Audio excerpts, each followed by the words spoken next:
We're back. I'm Julie Lavender, and you're listening to Dream Farm Cafe Radio, and we're moving into Joy because we have Joy Mover here in studio with us, sharing things from her album recently released, and she's going to also sing for us live. We're going to do something together.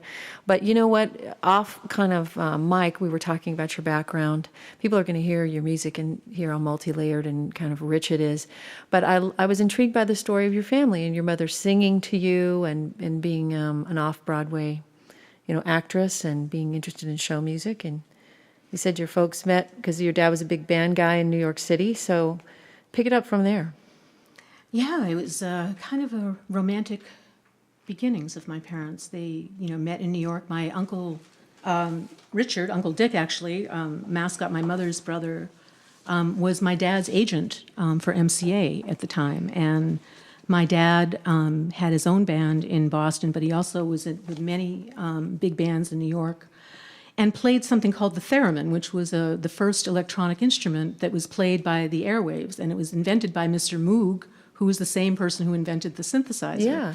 And my dad fell in love with this instrument. The first instrument he fell in love with was the trumpet. His father played trumpet, and he fell in love with Harry James's playing, and he'd gone to a concert, and he was a very gifted musician. And his older brother was also a musician, and my other uncle is also a musician, a trombone player. So they had like a Dixieland thing going, my dad and his brother. And then my mother's side, they were all musicians. My grandfather, my mother's father, was a singer. He's had a wonderful voice. The vocal cords come from my mom's side of the family. But she also has a rich family of artists and musicians. And you were supposed to sing, and you sang with your brother, and you were just ready to sing and express as a family kind of all the time. It's what we did. Creativity. My mother was a very creative person and valued creativity, more than any value. I think it was that, and I think that she believed that the socialized systems, really kind of hurt that, and she was very sensitive about keeping our creativity alive and making sure we were, reinforced in a positive way for doing things that were creative. Because there's so much risk in creativity, so it can be killed very easily. It can be. And, thank goodness that yours wasn't, that it was, encouraged and nurtured. And but I find it fascinating that now in this season of your life, it's kind of blossomed, right?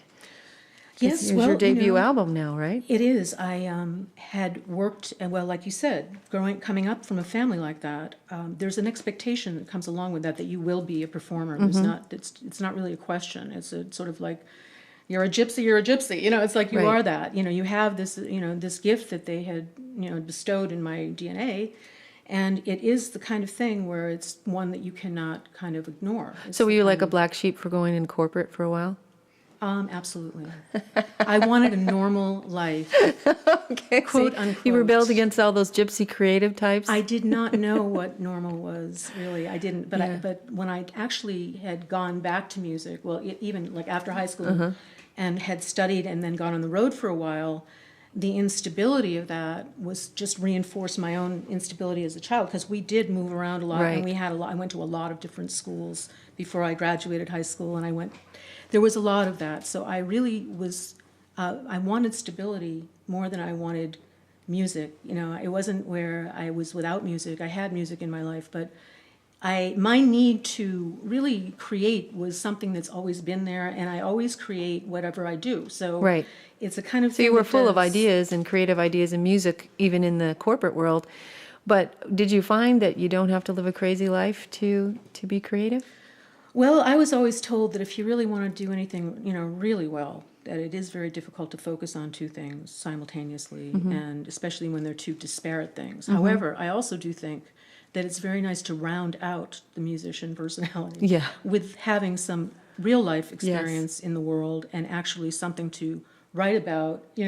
And that life, that normal life, really served as a very fertile ground for learning and learning about the world in a way that I was not aware of, because I came from an environment that most people would think was really bizarre, because it was so creative and people were very expressive and probably flaky sometimes. Well, imagine kids running around dancing and, like singing and Yeah. playing and, and it was like, it was all kind of free. And I a think lot the freer. cool thing is now people are learning, you don't have to be a gypsy cutting ties to the real solid world to be a creative person. At least that's what I've found. But you know what I'm thinking? That I would love for people to hear what you've been creating kind of as the amalgamation of these various influences from very kind of free and maybe then more grounded and coming together. So I was wondering if we could play cut number 3 off of your CD, If I Could Tell You, right? Which maybe she'll tell us something about herself in this music. What do you think?